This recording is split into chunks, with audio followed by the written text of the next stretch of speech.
한스킹의 책 강독이 거의 끝나가고 있습니다.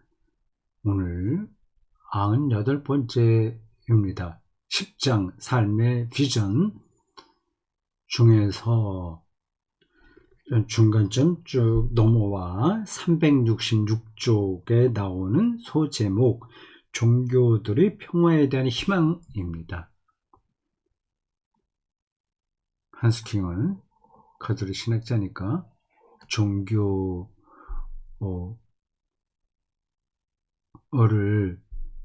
학문적 화두로 삼은 거죠. 그 내용은 평화입니다. 종교들의 평화가 없으면 세계 평화 없다. 종교들의 평화가 있어야 되면 종교 간의 대화가 있어야 된다. 종교 간의 대화 없이 종교 간의 평화 없다. 삶의 비전, 생명의 비전 중에 하나가 이제 지금 중간 넘어와서 366쪽의 종교들의 평화에 대한 희망입니다. 그 평생 동안 저걸 붙들고 한스퀸이 살았다고 할 수 있습니다. 오늘이 98번째인데 100번까지만 하면 다 할 것 같습니다. 딱 100번 채워보겠습니다. 나는 종교적 인간이며 또 언제까지나 그럴 것이다. 과학에 대해서 많은 이야기를 하고 문학에 대해서도 많은 말을 했지만 한스킹은 종교적 인간입니다. 신학적 인간이에요. 같은 뜻이에요. 여기서는 종교적 인간, 신학적 인간은 보통 인간하고 뭐 다르다는 얘기인가? 똑같이 삼시세끼 먹고 배설하고 그래서 사는 거 똑같은데 뭐 종교적 인간이 뭐가 다른가 이렇게 말할 수도 있습니다. 당연히 다릅니다. 정치를 전업으로 하는 사람들은 그 방식으로 세계와 자기의 삶을 이해하는 겁니다. 그림을 그린 사람은 그 방식으로 하는 거고요. 한스킹은 신학이죠. 종교예요. 그 방식으로 자기와 세계를 이해하는 거죠. 근데 완전히 다른 거죠.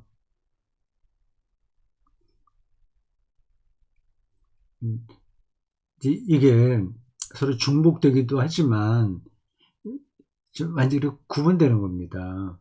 정치인들을 향해서 종교인이 그렇게 싸우지 말고 정당끼리 화목하게 지내세요.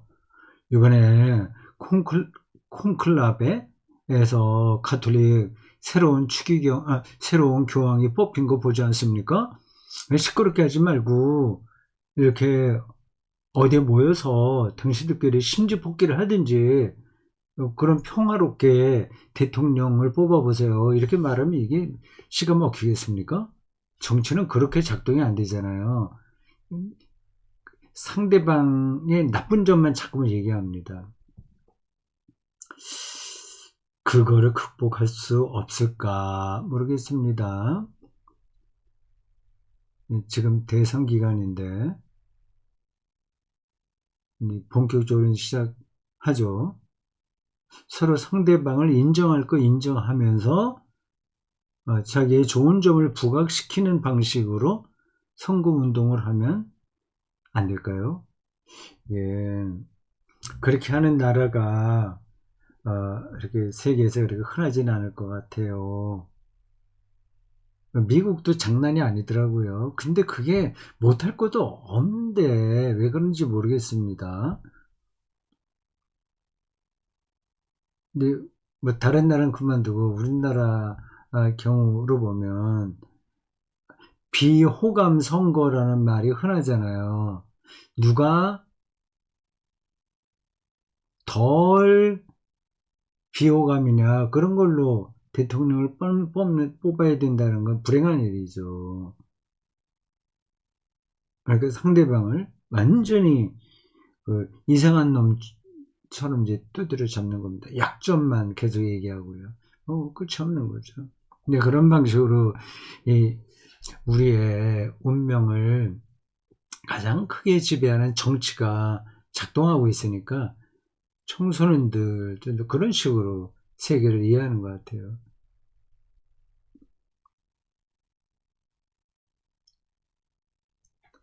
나는 종교적 인간이며 또 언제까지나 그럴 것이다. 그렇다고 해서 내가 비종교인, 세속주의자, 종교 분리주의자들을 거슬러 전선을 형성하고 있는 것은 아니다. 그렇게 전선을 형성하는 종교인들도 있죠. 우리는 뭐 세상 일 몰라. 우리만 하나님의 사랑해. 이런 식으로요. 나는 스스로 매우 세속적인 인간이라고 느끼고 있다. 세속적인 삶을 인정한다는 겁니다. 다만 이데올로기적 세속주의,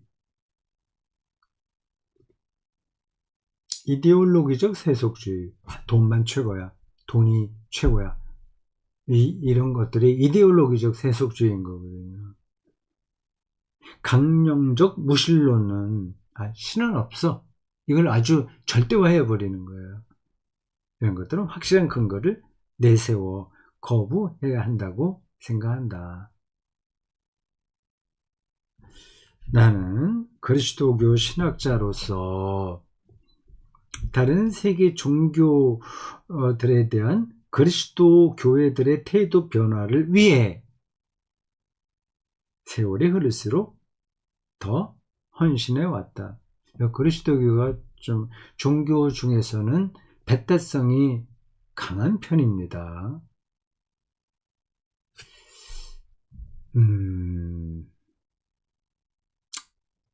왜 그런지 이를 지금 여기서 그렇게 길게 설명할 필요도 없긴 해요. 하고 싶은 얘기는 많이 있긴 있는데 그만두겠습니다. 이게 배타성이 많다는 거는 일종의 피해의식이에요. 아니면 피해의식과 반대되는 게 뭐예요? 그거 있는데 자기만 아는 거, 자기연민하고는 좀 다른 거. 그게 이제 강해서 그런 겁니다. 일종의 두려움이기도 해요. 배타적이라는 거. 자신이 있으면 뭘 배타하고 말고 뭐 있겠어요. 하나님이 세계를 창조했다는 사실의 깊이를 안다면 진화론이 나온다고 해서 그게 뭐가 두렵겠습니까? 진화론으로 무너지는 그리스도교라고 한다면 진작에 무너져야죠. 나는 그리스도교 신학자로서 다른 세계 종교들에 대한 그리스도 교회들의 태도 변화를 위해 세월이 흐를수록 더 헌신해 왔다. 좀 실제로 많이 그랬어요. 그리고 양심의 자유와 종교의 자유에 관한 또 유대교와 이슬람과 다른 세계 종교들에 대한 제2차 바티칸 공유회의 교룡들 안에서 2차 바티칸 공유회 여러 번 나왔죠. 로마 가톨릭 교회가 본격적으로 개혁적인 방향을 잡은 게 이때이기 때문에 그렇습니다. 1960년대에. 근데 그게 또 쑥 들어갔다가 나왔다. 우여곡절을 거쳐서 지금까지 왔습니다. 지난 앞선 프란치스코 교황은 여러 제2차 바티칸 공유회에 좀 많이 들어와 있는 사람이고 개혁적인 사람이고 이번에 새롭게 콘클라베에서 며칠 전에 뽑힌 레오 교황은 미국 사람으로 처음으로 교황이 됐다고 하네요.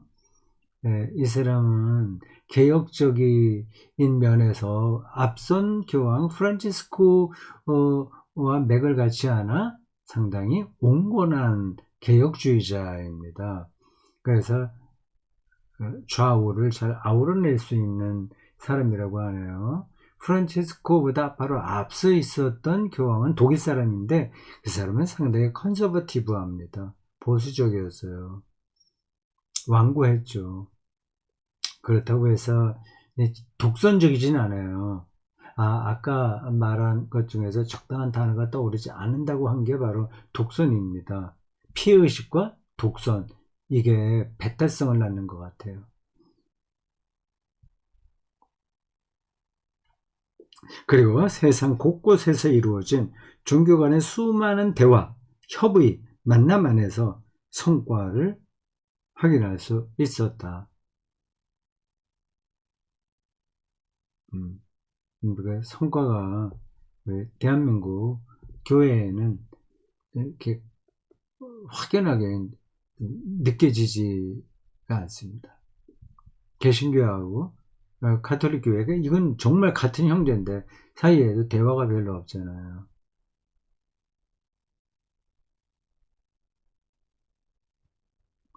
그러나 여기서도 반동이 없지 않았다. 우리 지구에서 아직도 전쟁이 종교에 의해 부추겨지거나 정당화되고 있다.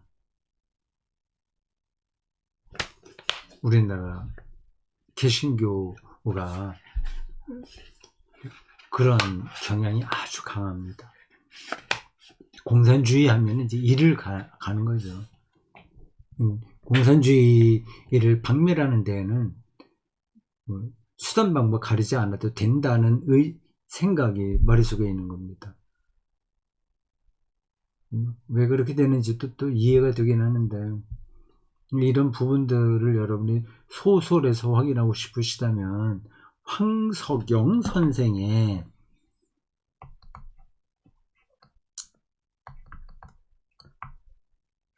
황석영인가 연인가 황석영 선생의 손님이라는 장편 소설을 읽어보시죠. 갈등의 핵심 진앙 중 하나는 40년 전부터 미국의 지원 아래 지속되어 온 이스라엘 국가에 의한 팔레스티나 영토 점령이다. 이스라엘은 유엔의 수많은 결의와 국제법을 무시한 채 정착촌에서 철수하는 대신 오히려 확장해왔다. 이스라엘은 레바논과 가자에서의 비인간적 전쟁을 통해 아랍의 저항을 분쇄할 수 있다고 생각했다. 지금 가자 지금 말이에요. 그 팔레스타인 그 지중해 쪽에 연예인은 그 지역 지금 이스라엘이 좀 뭐라고 해야 될까요? 완전히 비인간적인 공격을 통해서 초토화시킨 그리고 지금도 진행 중인 그 지역입니다. 그런 하여튼 다시 거론하기도 마음이 불편합니다. 복잡한 여러 가지 일들이 연결되어 있어서요.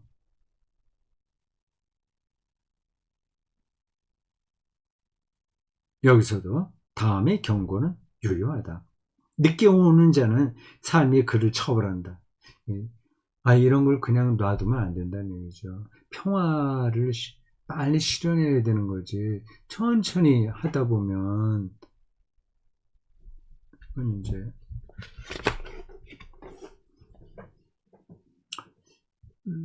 뒷감 나가기 힘들다고 하는 겁니다.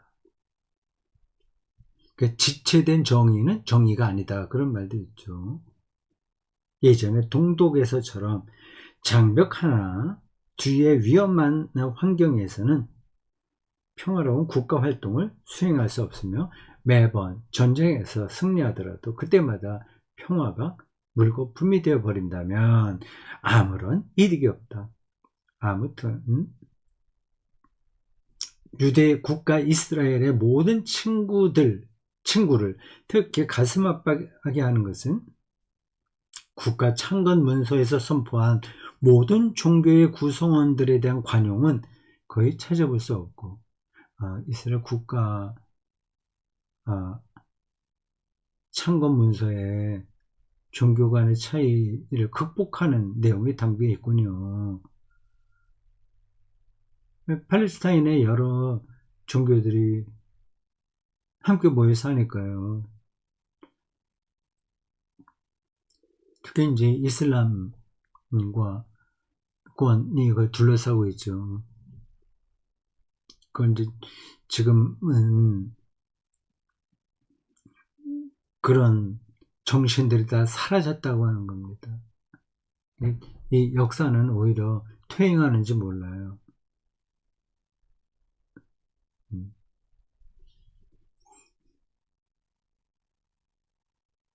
수십 년간의 방해 정치 때문에 이 국가의 도덕적 신뢰성이 거의 완전히 상실되었다는 사실이다. 이 강의를 할 때보다 지금 벌써 몇 년, 한 10년 가까이 지났나요? 근데 지금 한스킹이 강의를 했다면 더 심각하게 생각했을 것 같습니다. 가자지구에서 벌어진 최근의 이 문제를 있기 전이니까 말이죠.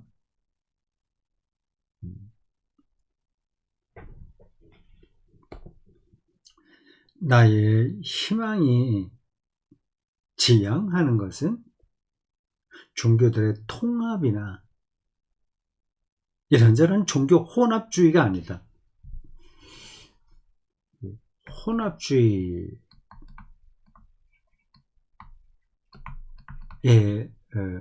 위험성에 대해서는 제가 설교할 때도 가끔 이야기한 겁니다. 종교를 무조건 통합하거나 이 좋은 점, 이 좋은 점, 종교들 간의 좋은 점들을 모아서 새로운 종교를 만든다거나 이런 것들은 아니라고 하는 겁니다.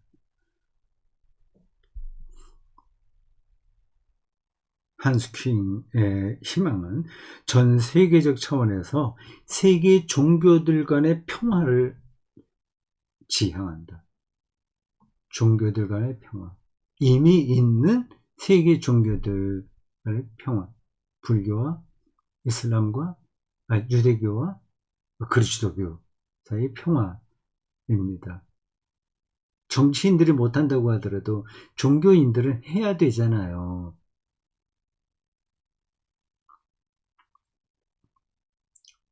다시 말해서 종교들의 평화로운 공존. 네.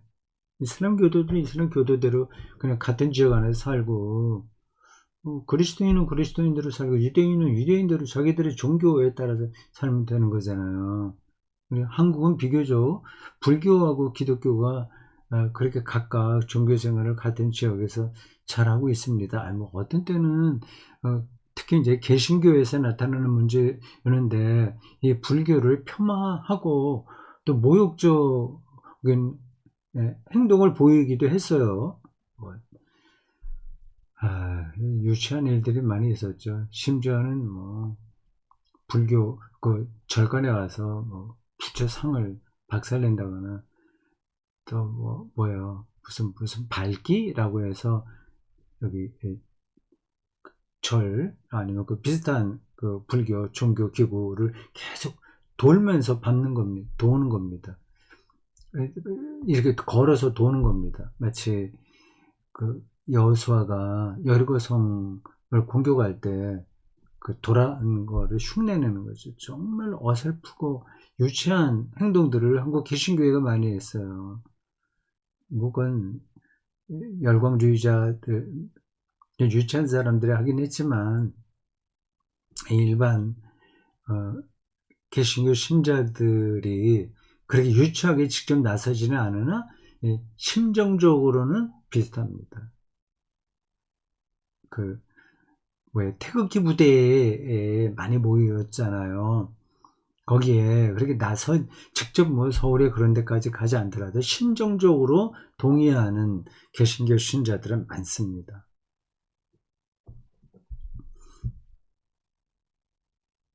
갈수록 크고 넓어지는 진리, 그리고 종말에 비로소 온전히 밝혀질 한 분 하나님, 참 하나님의 비밀을 함께 모색하는 가운데 너무 공허한 유토피아 아니냐고 모색하는 가운데 그 세계 종교들의 평화를 자기가 꿈꾼다 하는 겁니다. 이건 너무 공허한 유토피아 아니야? 그게 강해. 그런 질문이 있는 거예요? 아니다. 이것은 현실주의적 비전이다. 그 실현은 위대한 종교들의 기층에서 이미 시작되었거니와 시작되었다고요. 그게 얼마나 시작되는지는 잘 모르겠는데 한국에서 살아서 그런지 이런 부분에서는 약간 거리감이 느껴져요. 그 대화, 종교 간의 평화의 대화가 시작됐다는 말이죠. 이 종교들은 민족 국가들과 그 정치가들보다 훨씬 더 세계주의에 정향되어 있다. 코스모폴리티스무스, 코스모폴리타니즘 영어로 이렇게 표현합니다. 세계주의예요. 난 이건 맞다고 생각합니다. 예수의 십자가와 부활 사건이 교회 안에 들어온 사람들만을 위한 거라고 한다면 얼마나 초라하겠어요. 교회 밖에 있는 사람들의 구원까지 다 포괄하는 차원이 아니겠습니까?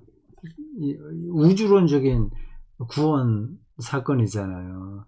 그렇다면 타종교인들의 구원까지 마음에 두고 대화를 해야 되는 거죠. 이거 마땅한 건데 그게 이제 한국교회에서는 이제 통하지가 않네요. 온갖 난제에도 불구하고 나는 희망을 포기하지 않는다. 종교들 사이의 평화는 가능하며 반드시 필요하다. 나의 비전이 이것이다. 종교 간 평화 없이 국가 간 평화 없고 종교 간 대화 없이 종교 간 평화 없다. 종교 간 대화가 첫걸음이죠. 뭘 모르는 사회학자들이 생각하는 것과는 달리 진리와 평화 사이에 모순이 존재할 까닭이 없다. 각각 종교들은 진리를 추구한다고 하잖아요. 그러면 종교들 사이에 평화까지 그 안에 포함되는 거 아니겠어요? 어떤 종교든 자신의 진리 주장을 고수할 수 있다. 예수 그리스도만이 우리에게 구원자다. 그가 종말에 세계의 생명의 심판주로다 오신다. 그거를 유지할 수 있는 거죠. 그걸 양보할 필요가 없는 거죠. 다른 종교들의 진리를 존중하고 실천상으로 관용적이며 또한 다른 종교들과 함께 인류의 도덕적 에너지를 깨워 일으키고 활성화시키려는 각오가 되어 있다면 말이다. 나의 희망의 비전은 다음과 같다. 몇 가지를 이야기하네요. 들어볼까요? 세 가지네요. 네. 첫째, 갈수록 많은 사람이 새 위대한 예언자적 종교인 유대교, 그리스도교, 이슬람은 중근동 샘족이라는 원천에서 비롯하는 첫 번째 상호 연관적 종교 체계를 형성하고 있다는 사실을 인식하게 될 것이다. 유일신 하나님을 똑같이 섬긴다는 얘기입니다. 아브라함을 똑같이 믿음의 조상으로 다 받아들이잖아요. 유대교, 그리스도교, 이슬람교 말이에요. 종교적 특성이 일단 비슷한 겁니다. 이 체계 안에서는 모든 사람이 아브라함의 한 분 하나님이자 이 세상의 창조주요 완성자를 믿고 미래로 정형된 역사 진행 과정을 믿으며 근본적 인간다움의 기본 윤리 10계명을 준수한다고 고백한다. 대화가 가능한 거죠. 여기에서 서로 의견이 갈리지는 않잖아요.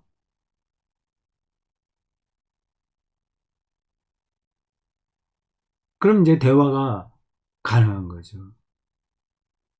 차이점만 자꾸만 부각시키려고 하면 대화 안 됩니다. 같은 점이 뭔가를 일단 같이 놓고 이야기를 시작해야 되죠.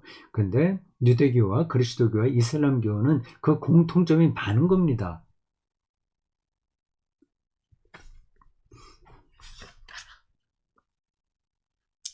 두 번째, 첫 번째는 하나님에 대한 신앙에 같은 원천이 있다는 거예요. 원천이 같다고 하는 겁니다. 아브라함의 하나님.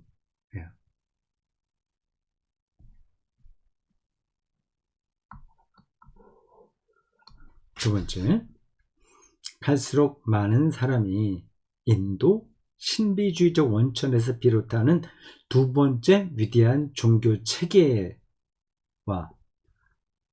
힌두교와 불교, 일종의 신비주의 종교 체제라고 하네요. 아주 위대한 종교 체제죠. 그것도 대단합니다. 힌두교와 불교.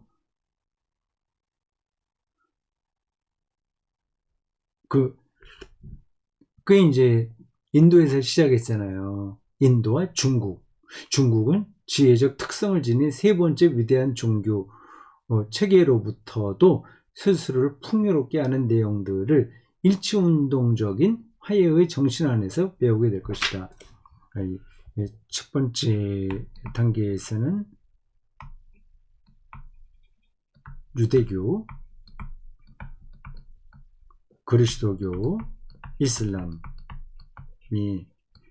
같은 아브라함의 하나님이라는 원천에 서 있다는 겁니다. 그러니까 대화가 가능하죠. 두 번째는 인도와 중국의 위대한 종교 전통입니다. 인도는 희다는 게 아니라 힌두교와 불교고요. 중국은